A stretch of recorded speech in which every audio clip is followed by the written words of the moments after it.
एका कुंपणाच्या आत कोंबडा ओरडला. दुसऱ्या कुंपणातून कोणी ओरडते आहे का याचा अंदाज घेऊ लागला.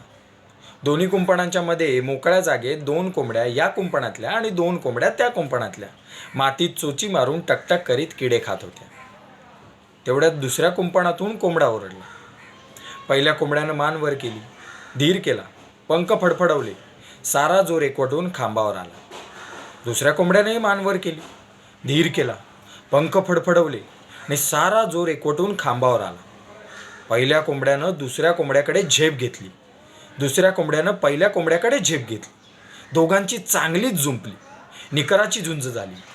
दोघे भिडले, माना वाकवून, पिसं फुलवून एकमेकांवर तुटून पडले. गोल गोल फिरून हवेत उडून दोघे पोटभर भांडले, रक्तबंबाळ झाले. तुरे तुटले, पिसं गेली, रया गेली. मग पहिला कोंबडा त्याच्या कुंपणाच्या दिशेने आणि दुसरा कोंबडा त्याच्या कुंपणाच्या दिशेने लंगडत लंगडत निघून गेले. त्या 4 कोंबड्या दोन्ही कुंपणांच्या मध्ये मोकळ्या जागेत टकटक करीत मातीत चोची मारत सावकाश किडे खात होते.